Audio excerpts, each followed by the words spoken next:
ब्रज भूमि में मेरे भगवान, मेरे ठाकुर, मेरे कन्हैया ब्रज की रज को खाते हैं। जब ब्रज की रज उन्होंने खाई और मैया ने मुख में देखा तो दाऊ जी महाराज पास में जाकर बोले, कन्हैया के कन्हैया एक बात बता, तुझे मक्खन नहीं मिला था जो तू मिट्टी खा गया? कन्हैया तुझे मक्खन नहीं मिला था जो तू मिट्टी खा गया? कन्हैया तुझे और कुछ नहीं मिला जो तुम मिट्टी खा गया?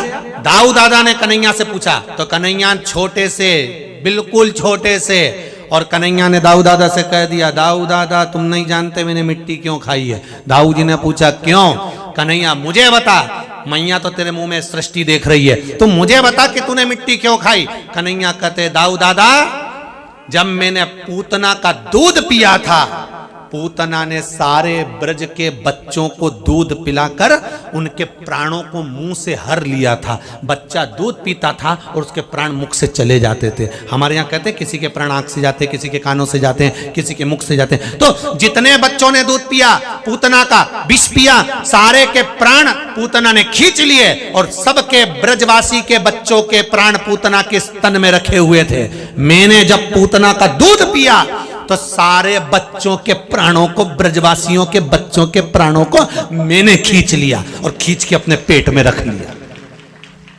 अब जिन बच्चों के प्राण मेरे पेट में रखे थे वो सारे बच्चे अंदर से उचक उचक के कह रहे थे कि बाहर वालों को तो आपके चरण की रज मिल जाएगी और वो तर जाएंगे, पर हमार को चरण की रज कब मिलेगी और हम कब तरेंगे? तो भगवान कहने लगे मेरे चरण की रज में खुद खा के अंदर वालों का कल्याण कर दिया, इसलिए मैंने रज खाई। मिट्टी तो इसलिए खाई, जो अंदर पड़े थे उनका भी तो कल्याण चाहिए था।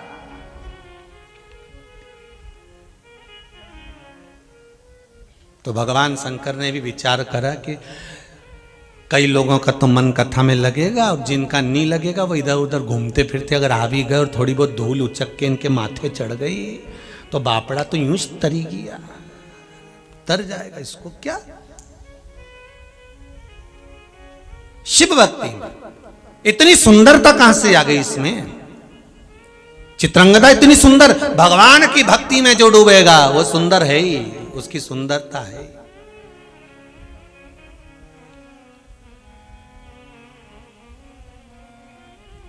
बहुत ध्यान देना।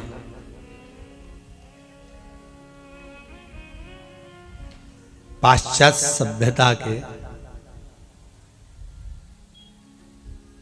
अंग्रेजों की सभ्यता के कपड़े आप लोग पहनोगे, चाहे बेटियां पहने चाहे बेटे होन पहने, उस कपड़े से जितनी सुंदरता नहीं आएगी जितनी सुंदरता मेरे भारत के परिधान को पहनने पर आएगी। भारत का जो परिधान है उसको पहनने पर जो सुंदरता है।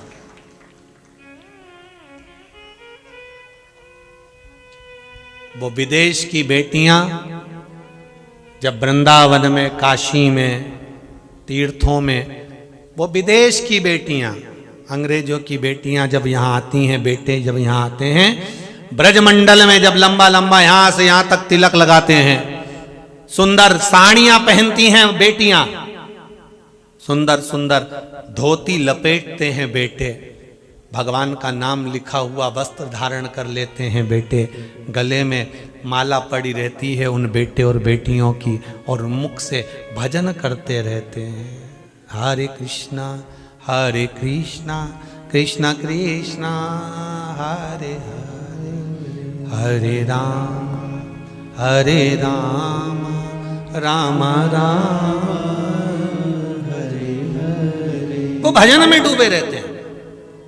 जितने उनके परिधान में उनको अच्छा नहीं लगता, उतना भारत भूमि के परिधान में उनको सुख और आनंद की अनुभूति होती है। वो ब्रजमंडल में जब ऐसे कपड़े पहनकर घूमते हैं, हमारे भारत की भूमि के परिधान को पहनकर घूमते हैं, तो गौरवान्वित महसूस करते हैं कि हमने धोती पहनी है, हमने साड़ी पहनी है, हमने लहंगा चोली पहना है, हमने ये वस्त्र पहना है। और हमारे यहाँ की बेटियां उनके कपड़े पहनकर वो ऐसी फटेली जीन्स, और बचा कुचा था तो वो टी शर्ट उसको पहनकर जब वो चाट की दुकान पे चाट खाएं तो उनको ऐसा लगता है कि हम वीआईपी हैं। और वो अंग्रेज की बेटियां सिर पे तिलक, तन पे साड़ी और हरे रामा रामा रामा हरे हरे, हरे कृष्णा कृष्णा कृष्णा हरे हरे।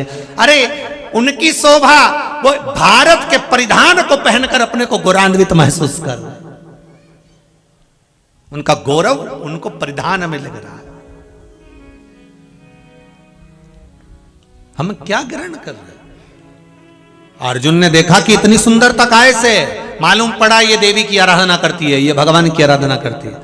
अर्जुन सीधे मणिपुर राजा के नगर में प्रवेश कर गए, अंदर गए राजा से बात करने। मैं अर्जुन हस्तिनापुर से आया, किसी काम से निकल कर जा रहा था, आपकी पुत्री को देखा है, बड़ी सुंदर है, बड़ी संस्कारित है, मेरा मन है मैं उससे विवाह करना चाहता हूं, मैं उससे विवाह करना चाहता हूं। मणिपुर के राजा ने कहा विवाह तो हम कर देंगे, कोई दिक्कत नहीं, आप हस्तिनापुर के निवासी हो, हमें कोई दिक्कत वाली बात नहीं है, आप पांडु के पुत्र हो, हमें कोई दिक्कत नहीं, माता कुंती के पुत्र हो, हमें कोई दिक्कत नहीं, पर शर्त एक है। क्या शर्त? मेरी बेटी के गर्भ से जो पुत्र होगा वो मणिपुर का राजा बनेगा। ना तो मेरी बेटी इस राज्य से जाएगी और ना उसके बच्चे इस राज्य से जाएंगे। अर्जुन कहने लगे विवाह करने के बाद बेटी तो पति के घर रहना चाहिए। नहीं, मेरे नगर में ना तो मेरा कोई बेटा है, ना मेरे कोई संतान दूसरी है, मेरे नगर का राजा मेरी बेटी का पुत्र बनेगा, आप मंजूर हो तो विवाह करो। अर्जुन ने फिर भी विवाह किया, बेटा हुआ जिसका नाम था बब्रुवाहन। बब्रुवाहन जब बेटा हुआ, अर्जुन को संदेश मिला कि कौरव और पांडवों का युद्ध हो रहा है और चल दो। अर्जुन चले गए उधर, बेटी यहीं, बेटा हो गया बब्रुवाहन।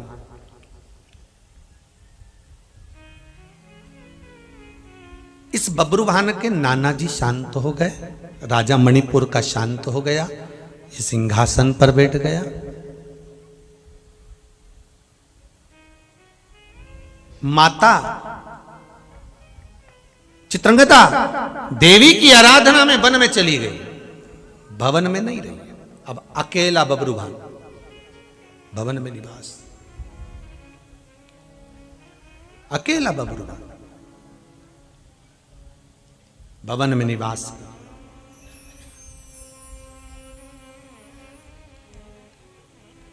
अब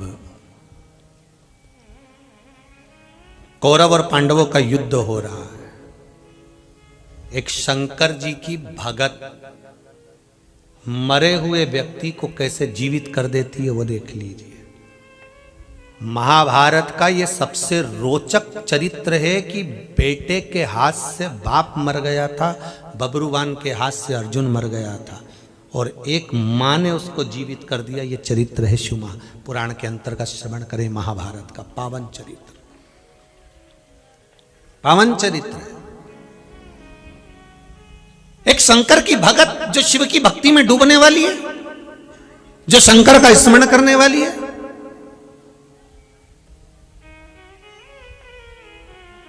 जिसके काका शंकर जी के गले में वासुकी नाग बनकर पड़े हुए हैं।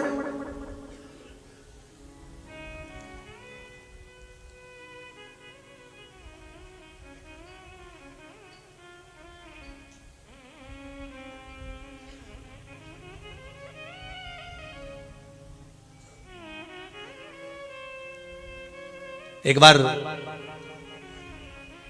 सीहोर की कथा चल रही थी कुबेरेश्वर धाम की, तो उसमें हमने कहा था कि संपूर्ण भारत के चौरसिया समाज को गौरवान्वितता महसूस होना चाहिए कि आप शंकर के पुत्र के बराबर हो। संपूर्ण चौरसिया समाज को यह गौरवान्वितता महसूस होना चाहिए, और उसकी वर्णन पहले कथा में करा है कि आपको तो वो वर मिला हुआ है कि जिस वर को लोग तरसते हैं महाराज। आपको वो वर प्राप्त है।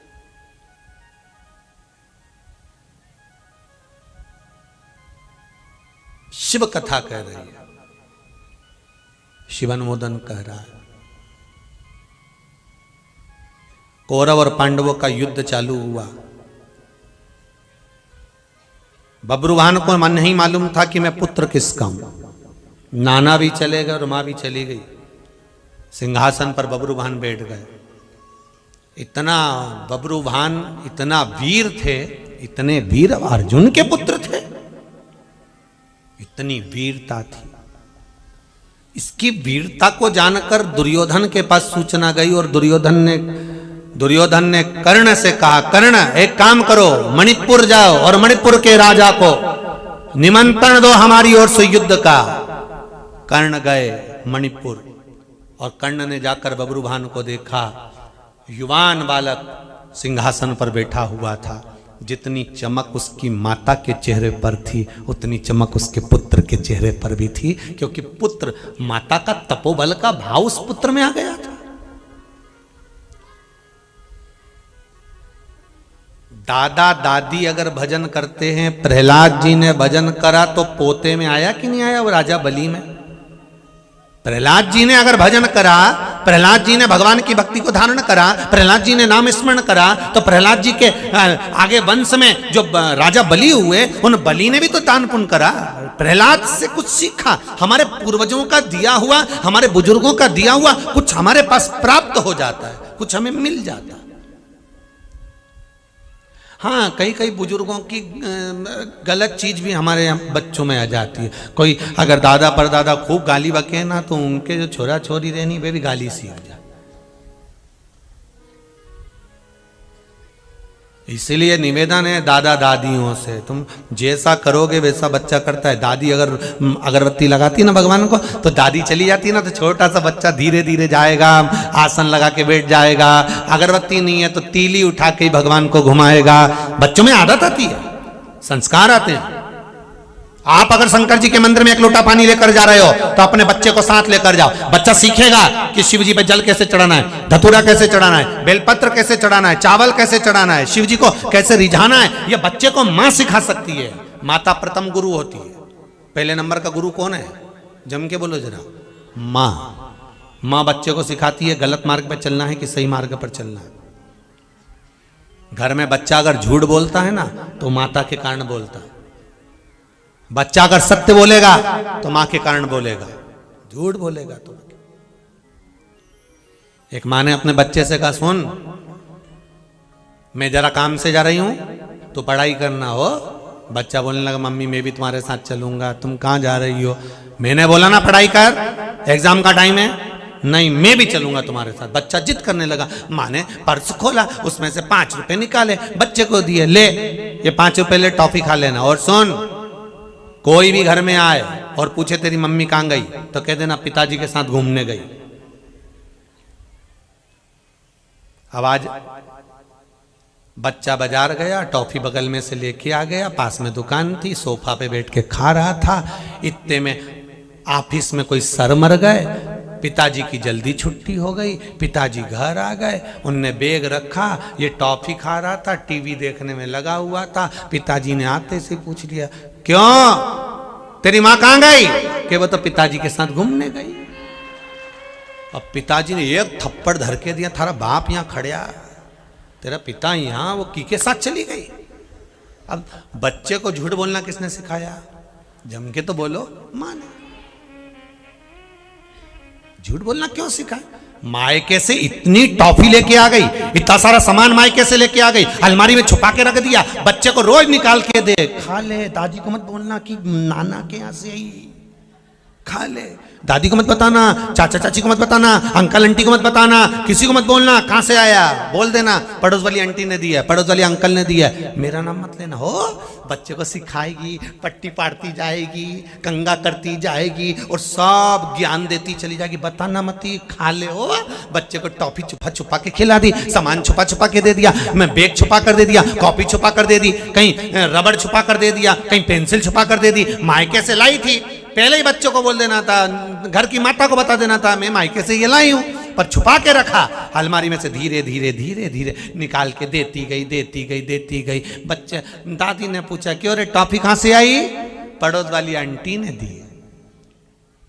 रबड़ कहां से आया? चाची ने पूछा, पड़ोस वाली आंटी ने दिया। बच्चा धीरे धीरे धीरे धीरे बड़ा हो गया, उसकी शादी हो गई। शादी होने के बाद पत्नी को लेके घुमाने लेकर गया जुन्नार देव। पत्नी को वहां पर साड़ी पसंद आ गई। पत्नी बोली ले लूं, पति बोला ले ले। और घर चलेंगे और मम्मी बोलेगी तो पति को तो झूठ बोलने की आदत थी, क्योंकि माँ ने जैसा सिखाया था उसने अपनी पत्नी को सिखा दिया। कह देना मायके से मिली है। अब बताओ झूठ बोलना किसने सिखाया? माँ ने झूठ बोलना बेटे को सिखाया, बेटे ने अपनी पत्नी को सिखाया। अब वही पत्नी अपने बच्चे को सिखाएगी। वही बच्चा बड़ा होकर फिर आपके सामने झूठ बोलेगा। आपको मालूम है कि मेरी बहू कहां से लेकर आई? मेरे बेटे ने दिलाई होगी, बेटा लाया होगा, दिवाली पर लाया होगा। आपको मालूम है, फिर भी उसने कह दिया मायके से आई, तो आपको मानना पड़ेगा, क्योंकि झूठ बोलना तुमने सिखाया। सच बोलना सिखा। सत्यम शिवम सुंदर। सच बोलना सिखाओ ना, झूठ बोलना क्यों सिखाओ?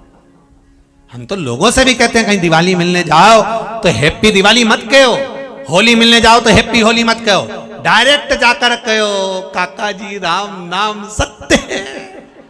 काका तो कुर्सी से नीचे।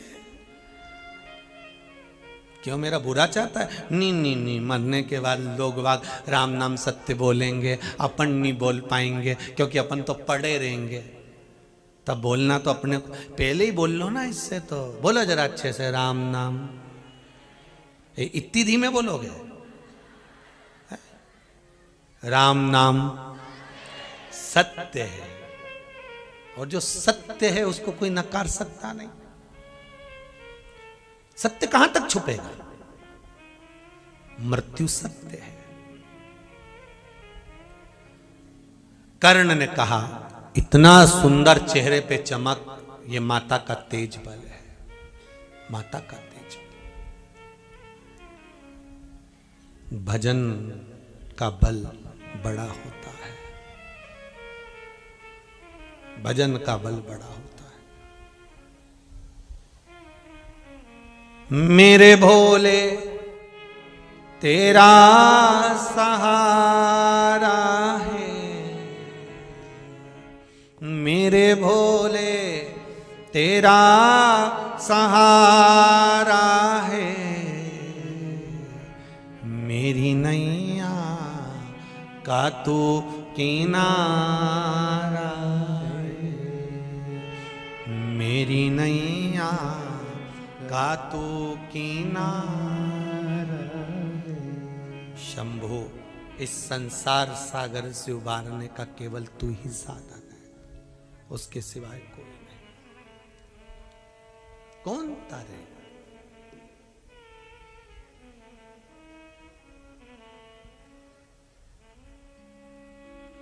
महाराज देखा बबरू वाहन बड़ा सुंदर था, देखकर कर्ण ने कहा कि आपके लिए मैं प्रस्ताव लेकर आया हूं। क्या प्रस्ताव?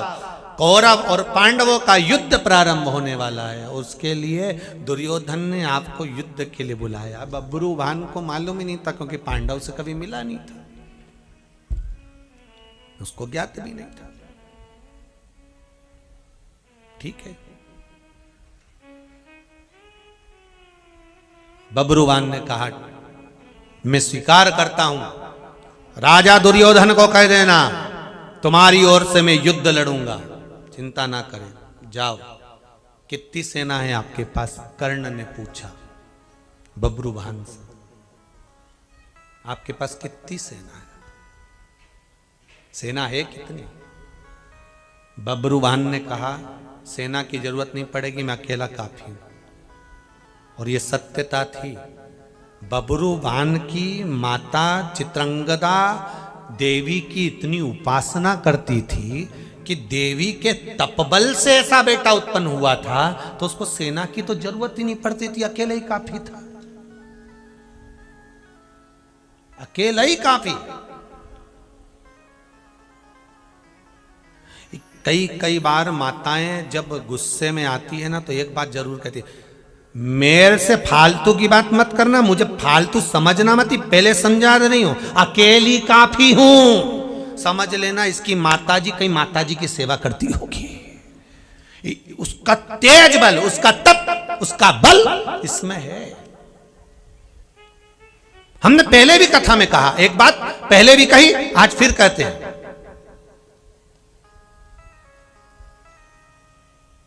कि ये जितने क्राइम होते हैं, ये जितने क्राइम होते हैं, इन क्राइम को कोई शासन नहीं रोक सकता, इनको रोकना आपको और हमको पड़ेगा।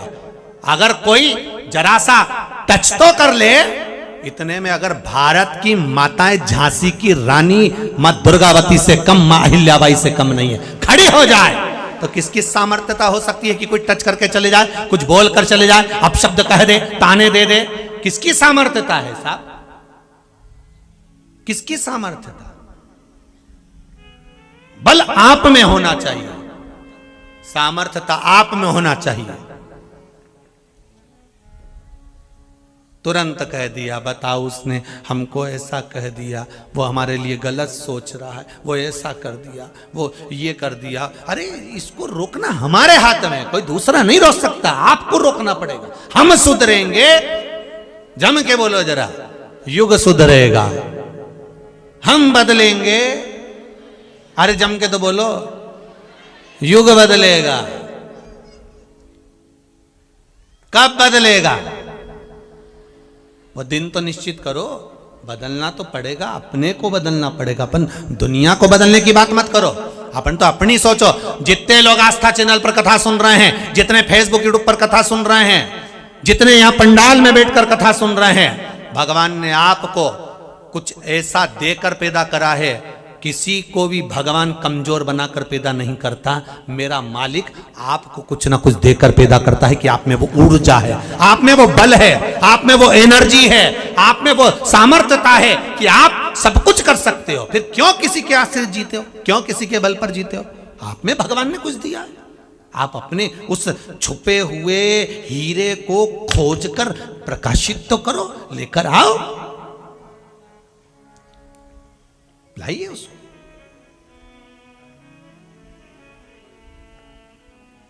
दुनिया के लोग आपको बहुत डराएंगे, ये कुछ नहीं कर सकता, ये कुछ नहीं कर सकता, इसमें तो अक्ल ही नहीं है, ये तो मूर्ख है, इसमें तो बिल्कुल रत्ती भर की अक्ल नहीं। दुनिया के लोग कहेंगे ये कुछ नहीं कर सकता, इनको कुछ नहीं आता, ये बेचारे सीधे हैं। पत्नियां कई बार अपने पति को ऐसा कहते हैं, ये बहुत सीधे हैं, इनमें कुछ भी अक्ल नहीं है, कुछ नहीं कर सकते। अरे समझाओ, तुम में वो बल है, जाओ करो काम। थोड़ा बहुत ठेले ही लगाओगे ना, मूंगफली ही बेचोगे ना, छोटे से छोटे ही काम करोगे ना, पर शंकर का नाम लेकर करना। मुझे विश्वास है उस शंकर ने जब दुनिया को तार दिया, जन्म उसने दिया है तो पेट वो भरेगा। जाओ कुछ भी करो, शिव का नाम लेकर, पीछे मत हटना, करो शंकर का नाम लेकर आगे बढ़ जाना, करो शिव का नाम लेकर आगे बढ़ो। अब सौंप दिया इस जीवन का सब भार तुम्हारे, हे हार तुम्हारे हाथों में और जीत तुम्हारे हाथों में। भगवान तुम्हें कुछ ऐसा देकर पैदा करता है, आपके हुनर को आपको उजागर करना है, जागृत करना है। अपने हुनर को निकालिए, अपने हुनर को जागृत करिए। किसी को भगवान कमजोर बनाकर पैदा नहीं करता। वो तो शिव तो गौरवान्वित होता है कि मैंने जन्म दिया है तो मैं तेरे साथ हूं, तू चलता रहे, मैं तेरे कदम से कदम मिलाकर चल रहा हूं। कोई कहता है भगवान आगे चलता है कि पीछे चलता है? जम के बोलो जरा, जम के बोलो, कहां चलता है भगवान? नहीं, भगवान आगे कभी नहीं चलता। भगवान तो आगे तुमको रखता है कि तू चल, मैं पीछे हूं। भगवान कहता है तू चल आगे, मैं पीछे हूं। पीछे होने का फायदा क्या है? तो कहा भगवान पीछे इसलिए चलता है कि जब तू गिरेगा पीछे से संभाल में लूंगा, तो चिंता मत करना, तू तो चल बेधड़क चल। बच्चा आगे चल रहा है, छोटा सा बच्चा चलना सीख रहा है, वो आगे आगे चलता है, तो माँ उसके पीछे पीछे उसको पकड़ कर चलती है, चल धीरे धीरे चल, ठुमक ठुमक चलता रहे। राम जी महाराज चल रहे हैं, कौशल्या मैया उनको पकड़ कर चल रही धीरे धीरे पीछे से, उधर आगे के कई खड़ी पीछे कौशल्या मैया चल